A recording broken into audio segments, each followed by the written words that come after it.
Sir, ഇപ്പം നമ്മുടെ ഈ ലോകത്തെ വാർത്തകൾ ശ്രദ്ധിക്കുമ്പോൾ ഇറാനാണ് ശ്രദ്ധേയമായ ഒരു രാജ്യം. ഈ ഇറാനിൽ ഒരാളെ തന്നെ 2 തവണ തൂക്കിക്കൊല്ലുന്നു. അങ്ങനെ സംഭവം ഉണ്ടോ? ഒരാളെ 2 തവണ തൂക്കിക്കൊല്ലുകയല്ല, 2 തവണ തൂക്കിലിട്ടിട്ടുണ്ട്. അത് ശരിക്കും തൂക്കിക്കൊന്നത് ഇന്നലെയാണ്. പക്ഷെ ഇതിനു മുമ്പ് ഏപ്രിൽ 27-ാം തീയതി ഈ തൂക്കിലിട്ടു 28 സെക്കൻഡ്. അത് കഴിഞ്ഞ് കൃത്രിമ ശ്വാസോച്ഛ്വാസം കൊടുത്തിട്ട് വീണ്ടും തടവിലിട്ടു. ജീവിതത്തിലേക്ക് തിരിച്ചു കൊണ്ടുവന്നു അല്ലേ? എന്നിട്ട് അപ്പോൾ ഇത് സാധാരണ ഈ മത രാഷ്ട്രങ്ങൾ, പ്രത്യേകിച്ച് ഇസ്ലാമിക മതരാഷ്ട്രങ്ങളിൽ ഈ ബ്ലഡ് മണി എന്ന് പറഞ്ഞിട്ടൊരു പരിപാടി ഉണ്ടല്ലോ. എന്ത് പണം? ചോരപ്പണം. ചോരപ്പണം. അതെ, അയാൾ മരിച്ച ആൾക്ക് ആ കുടുംബം പറയുന്ന നഷ്ടപരിഹാരം കൊടുത്താൽ അതെ ഉത്തരവാദിയായ ആളെ വെറുതെ വിടുന്ന പരിപാടി. കേരളത്തിൽ നിന്നും ഒരാൾ അങ്ങനെ തിരിച്ചു വന്നില്ലേ? ഇല്ല, വന്നില്ല. അയാൾക്ക് ഇപ്പോഴും അതിന്റെ പ്രോസസ് റഹീം എന്ന് പറഞ്ഞാൽ അതിന് മുമ്പ് ആരാണ്ട് മുമ്പ് ഒരാളെ അങ്ങനെ എന്തോ മോചിപ്പിച്ചു. ഇപ്പൊ റഹീമിന്റെ ആണല്ലോ ശ്രദ്ധേയമായ. നിമിഷപ്രിയ വന്നിട്ടില്ല. അത് ഇതുവരെ പച്ച വെളിച്ചില്ല. മറ്റേത് 34 കോടിയോ എന്തോ കൊടുത്തു. അത്രയും പൈസ പിരിച്ചു കൊടുത്തു. പക്ഷെ അതിന്റെ പ്രോസസ്സ് ശരിയായില്ല. ആ കോടതിയിലെ ജഡ്ജിമാരെന്തോ മാറി, പുതിയ ആളുകൾ വരുന്ന. അപ്പൊ ഈ കൊല്ലപ്പെട്ട ആളുടെ വീട്ടുകാര് ശ്രമിച്ചിട്ട് വാങ്ങുന്ന സംഗതിയാണ് ഈ ബ്ലഡ് മണി എന്ന് പറയുന്ന സംഭവം.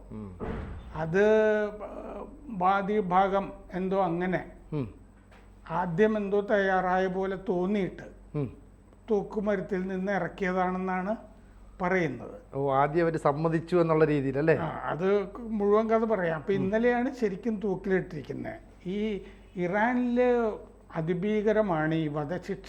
ഇഷ്ടപ്പെടാത്ത ആളുകളെയൊക്കെ ഇങ്ങനെ കൊല്ലുന്ന പരിപാടി അവിടെ നിരന്തരം നടക്കുന്നതുകൊണ്ട് നോർവേ ആസ്ഥാനമായിട്ടുള്ള ഇന്റർനാഷണൽ ഹ്യൂമൻ റൈറ്റ്സ് സംഘടന IHR അവരിത് നിരീക്ഷിക്കുന്നുണ്ട്, അവിടുത്തെ വധശിക്ഷകൾ.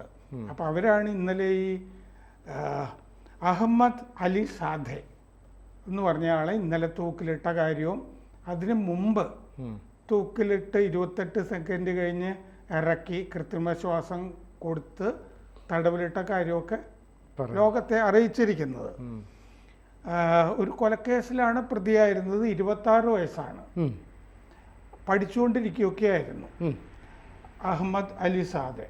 അപ്പോൾ 2018 ഒക്ടോബറിലാണ് അറസ്റ്റ് ചെയ്തത് ഈ അലി സാദയെ. അപ്പോൾ ശിക്ഷ എന്ന് പറഞ്ഞാൽ ക്വിസാസ് എന്ന് പറയുന്ന പരിപാടി അനുസരിച്ചിട്ടാണ് കൊലപാതകത്തിന് ക്വിസാസ്. അതായത് ഐ ഫോർ ആൻ ഐ, ഒരു കണ്ണിന് കണ്ണ് പല്ലിന് പല്ല് എന്നൊക്കെ പറഞ്ഞിട്ട് റോമിലൊക്കെ അങ്ങനെയായിരുന്നു എന്നൊക്കെ പറഞ്ഞിട്ട് ഇംഗ്ലീഷ് സാഹിത്യത്തിലൊക്കെ കാണാം. അപ്പോൾ ബ്ലഡ് മണി വാങ്ങിച്ച് ഇത് ചെയ്യാവുന്ന പരിപാടിയാണ്. അതായത് ഒരു കൊലപാതകം നടന്നിട്ടുണ്ട്, മറ്റേവർ ക്ഷമിക്കുകയാണെങ്കിൽ കാശ് മേടിച്ചിട്ട് മോചിപ്പിക്കുക. അപ്പോൾ ഏപ്രിലിൽ തൂക്കുമരത്തിലേക്ക് ഇയാളെ കൊണ്ടുപോകാം എന്ന് വിധിയായി. കാരണം ബ്ലഡ് മണി സ്വീകരിച്ച് ഞങ്ങൾ വിട്ടോളാം എന്ന് പറഞ്ഞിട്ട് വാദിഭാഗത്ത് നിന്ന് ആരും വരുന്നില്ല.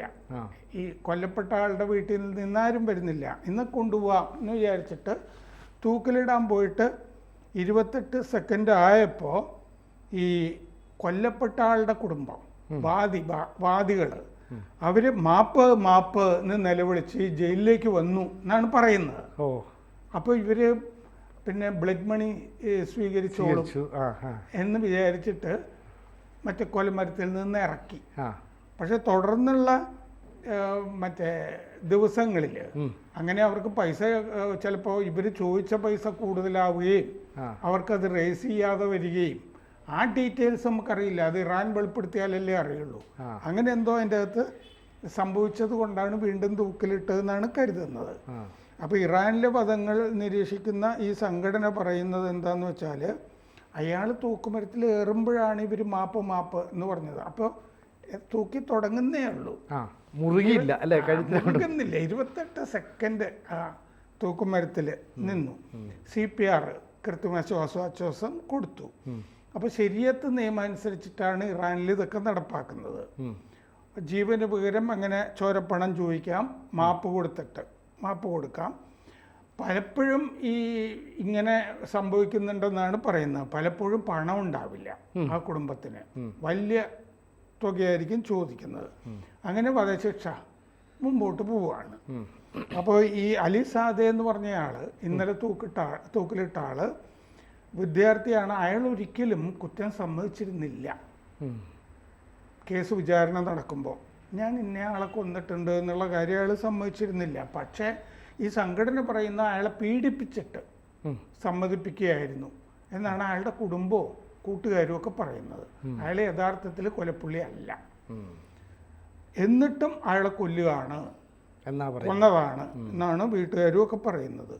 ഒരു ഇറാൻ മാധ്യമവും ഈ വധശിക്ഷ റിപ്പോർട്ട് ചെയ്തിട്ടില്ല. ഇങ്ങനെ ഇന്നലെ സംഭവിച്ച കാര്യം ഇറാനിലൊരു മാധ്യമത്തിലും വന്നിട്ടില്ല. ഏപ്രിൽ 27-ാം തീയതി ഗസേൽ ഹെസാർ ജയിലിലാണ് ഈ ആദ്യത്തെ തവണ തൂക്കിലിടാൻ ശ്രമം നടന്നത്. ടെഹ്റാന് പുറത്ത് കരാജ് എന്ന് പറഞ്ഞ സ്ഥലത്താണിത്.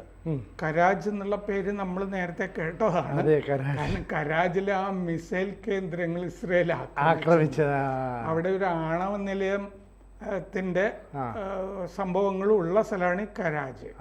അപ്പോൾ ഈ ആക്രമണം നടത്തിയ കൂട്ടത്തിൽ കരാജിന്റെ പേരും കൂടി വന്നപ്പോൾ, അതായത് പിന്നെ സമ്പുഷ്ട വേണ്ടത്ര ബോംബുണ്ടാക്കാൻ വേണ്ടി മാത്രമല്ല എന്ന് പറഞ്ഞാൽ ചില ആണവ സംഭവങ്ങൾ നടക്കുന്ന ഒരു കേന്ദ്രം. അപ്പൊ യുറേനിയം സമ്പുഷ്ടീകരണം നടക്കുന്നുണ്ട് എന്നാണ് പറയുന്നത്. അതെ, അത് നടക്കുന്നുണ്ടല്ലോ. കരാജിൽ അതിന്റെ പേര് എൻ്റെ ഓർമ്മയിലുള്ളത് nuclear medicine, agriculture and nuclear medicine എന്നൊക്കെ ബോർഡ് വെച്ചിട്ടുള്ള ഒരു സ്ഥലത്താണ്. യുഎന്നിന്റെ മുന്നറിയിപ്പുണ്ട് അല്ലേ അന്ന്. അതുകൊണ്ട് അഗ്രികൾച്ചർ ആൻഡ് ന്യൂക്ലിയർ മെഡിസിൻ എന്നൊക്കെ ബോർഡ് വെച്ച ഒരു സ്ഥലത്താണ് അന്ന് ബോംബിട്ടതെന്ന് തോന്നുന്നു. എന്ന് പറഞ്ഞാൽ ഈ തുടക്ക പരിപാടികൾ, ആണവ ബോംബിന്റെ തുടക്ക പരിപാടികൾ നടക്കുന്ന ഒരു സ്ഥലം. ആ കരാജിലെ ജയിലിലാണ് ഈ സംഭവം നടന്നിരിക്കുന്നത്. അപ്പോൾ ബ്ലഡ് മണി ഡീൽ ഉണ്ടായിട്ടില്ല, അതുകൊണ്ടാണ് കൊന്നിരിക്കുന്നത്. ഈ ഇന്റർനാഷണൽ ഹ്യൂമൻ റൈറ്റ്സ് സംഘടന നോർവേയിലെ അതിൻ്റെ ഡയറക്ടർ മഹ്മൂദ് അമീറി മുഖദ്ദം, അദ്ദേഹമാണ് ഈ കാര്യങ്ങളൊക്കെ ഇപ്പോൾ വെളിപ്പെടുത്തിയിരിക്കുന്നത്. അവിടെ ഇത് ചെയ്യുന്നത് ഈ സമൂഹത്തിൽ പേടി ഉണ്ടാക്കാൻ വേണ്ടിയിട്ടാണ് ഈ മതഭരണകൂടം ഇങ്ങനെ ആളുകൾക്ക് തുടരെ വധശിക്ഷ കൊടുത്തുകൊണ്ടിരിക്കുന്നത്. 2022-23 പ്രക്ഷോഭം നടന്നല്ലോ, ഹിജാബ്, എന്നിട്ട് അപ്പോൾ പിടിച്ച് ജയിലിടുകയൊക്കെ ചെയ്തല്ലോ ഒരുപാട് സ്ത്രീകളെയൊക്കെ. ഇന്റർനാഷണൽ ഈ ഹ്യൂമൻ റൈറ്റ്സ് നോർവേ സംഘടനയാണല്ലോ ഇത് പുറത്തു കൊണ്ടുവന്നത്. അതിൻ്റെ ഡയറക്ടർ മഹ്മൂദ് അമീറി മുഖദ്ദം, അദ്ദേഹം പറയുന്നത് എന്താണെന്ന് വെച്ചാൽ ഈ തുടരെ അവിടെ വധശിക്ഷകൾ നടപ്പാക്കുന്നത്, അതായത് മതഭരണകൂടത്തിന് ഇഷ്ടപ്പെടാത്ത ആളുകളെയൊക്കെ തട്ടിക്കളയുക, പേടിപ്പിക്കുക, അത് സമൂഹത്തിൽ പേടിയുണ്ടാക്കാൻ, അങ്ങനെ പേടിപ്പിച്ച് ഭരിക്കാൻ. നിങ്ങൾ ഭരണകൂടത്തിനെതിരെ, അത് ഈ 2022-23 ഹിജാബ് പ്രക്ഷോഭത്തിന് ശേഷം അവിടെ ധാരാളം പ്രതിഷേധങ്ങൾ വരുന്നുണ്ട്. ഇപ്പോഴും ഒരു യൂണിവേഴ്സിറ്റിയിൽ ഒരു കുട്ടി ഡ്രസ്സെല്ലാം ഊരി എന്ന് പറഞ്ഞിട്ട് ആ കുട്ടി ഇപ്പം എവിടെയാണെന്ന് നമ്മൾ അറിയ പോലുമില്ല.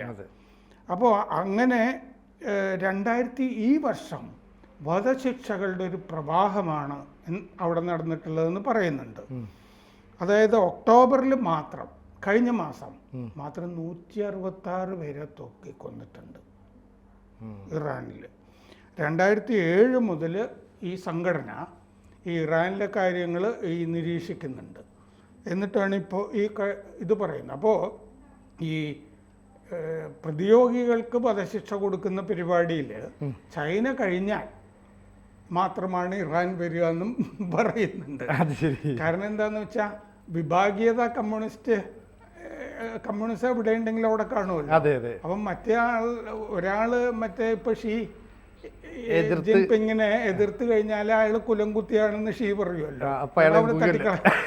അങ്ങനെ അവിടെ അഴിമതി എന്നും പറഞ്ഞിട്ട് പല ആളുകളെയും ഏരിയ സെക്രട്ടറിമാരെയൊക്കെ കൊല്ലുന്നുണ്ട് അവിടുത്തെ ഏരിയ സെക്രട്ടറിമാരെന്നൊക്കെ പറയുമ്പോൾ നല്ല കോട്ടും സൂട്ടും ഇട്ട് ടൈയൊക്കെ കിട്ടിയാന്നുള്ള വ്യത്യാസമേ ഉള്ളൂ, സ്വഭാവമൊക്കെ ഇവിടെ തന്നെ.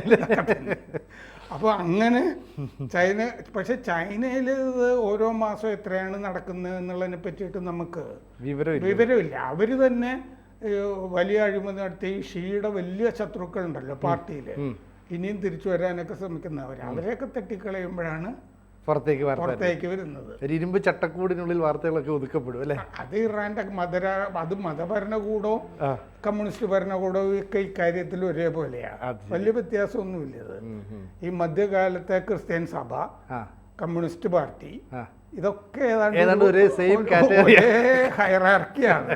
അവർക്കൊരു മാർപ്പാപ്പയുണ്ട്, ഇവിടെ ഒരു സെക്രട്ടറിയോ പ്രസിഡന്റോ പാർട്ടി സെക്രട്ടറിയോ ഒക്കെ സംഗതിയൊക്കെ കാണാം. മുകളിൽ നിന്ന് കെട്ടിപ്പടുക്കുന്ന പാർട്ടിയാണിത് ഇടക്കിടയ്ക്ക് പറയാറില്ല. അതെ, താഴെ തട്ടിന് ഒരു ഘടകവും ഒരു വിലയില്ല അല്ലെ? പാവപ്പെട്ടവരുടെ പാർട്ടിയാണെങ്കിൽ താഴെന്നാണല്ലോ കെട്ടിപ്പടുക്കേണ്ടത്. പറച്ചില് താഴെന്നാണെന്നും പ്രവൃത്തി മേളിന്നാണെന്നും. മുകളിൽ നിന്ന് കെട്ടിപ്പടുക്കുന്ന പാർട്ടിയാണ് നമ്മുടേത് എന്നാണ് പ്രസംഗങ്ങളിൽ അവർ പറയാറുള്ളത്. എന്ന് പറയുമ്പോൾ മുകൾ തട്ടുള്ളവർ തീരുമാനിക്കും അല്ലേ, പ്രമാണികൾ ഞങ്ങളാണെന്നുള്ളത്. അപ്പം മറ്റേ മതഭരണകൂടം ഇപ്പോൾ ആളുകളെ ഇങ്ങനെ തൂക്കിലിട്ടുകൊണ്ടിരിക്കുകയാണ്. അങ്ങനെ ഇരിക്കുമ്പോഴാണ് രണ്ട് തവണ ഒരേ വ്യക്തിയെ തൂക്കിലിട്ട ഒരു കഥ പുറത്തു വരുന്നത്. അങ്ങനെ അത്തരം കഥകളും കൂടി നമ്മൾ അറിയാൻ ഇടയായി. അതെ, അപ്പോൾ എന്തായാലും ഇനി ഇത്തരത്തിലുള്ള ഈ നീചമായ പെരുമാറ്റത്തിനൊക്കെ എതിരെ ഇറാനിലെ ജനങ്ങൾ തന്നെ ഇനി ഒരുപക്ഷെ സംഘർഷത്തിലേക്കൊക്കെ വന്നേക്കാം അല്ലെ? ആഭ്യന്തര കലാപമൊക്കെ ഉണ്ടായിക്കൂടെ? അവിടെ ജനങ്ങൾക്ക് ഈ ഭരണകൂടത്തിന് വേണ്ട, മതഭരണകൂടത്തെ. അവിടെ ഷായുടെ ഭരണകൂടം തന്നെ തിരിച്ചു വരുന്ന വിമത ഗ്രൂപ്പുകളും ഒക്കെ ഉണ്ട്. എന്ന് പറഞ്ഞാൽ പഴയ മൊണാർക്കി, രാജവംശം തിരിച്ചു വരണമെന്ന്. അല്ലാതെ ജനാധിപത്യം വരണമെന്ന് ആഗ്രഹിക്കുന്ന, അല്ലാതെ ഈ ഖമേനിയൊന്നും ആരും ഇഷ്ടപ്പെടുന്നില്ല. അത് അടിച്ചമർത്തൽ ഭരണം അല്ലേ, മത തീവ്രവാദത്തിന്റെ. മാത്രമല്ല ഇങ്ങനെയൊന്നും അല്ലല്ലോ ലോകം നടക്കേണ്ടത്. ശരീഅത്ത്, ഇങ്ങനെ ആളുകളെ കൊല്ലുക, ഈ വക പരിപാടികൾ. സ്വാതന്ത്ര്യമല്ലേ മനുഷ്യൻ എപ്പോഴും കാംക്ഷിക്കുന്നത്. അതെ, സ്വാതന്ത്ര്യത്തിന്റെ പിന്നാലെ മനുഷ്യ മനസ്സ് ഇങ്ങനെ പറന്നുകൊണ്ടേയിരിക്കും. അതെ, അതുകൊണ്ട് ഈ ഖമേനിയൊന്നും അധികകാലം വാഴില്ല. അവിടെ ഇപ്പോൾ ഉണ്ടോയെന്ന് തന്നെ അറിയില്ല. അത് നോക്കാം. കൂടുതൽ വാർത്തകളും വിശേഷങ്ങളും നിങ്ങളിലേക്ക് എത്താൻ ABC മലയാളം സബ്സ്ക്രൈബ് ചെയ്യുക, ബെൽ ബട്ടണും അമർത്തുക.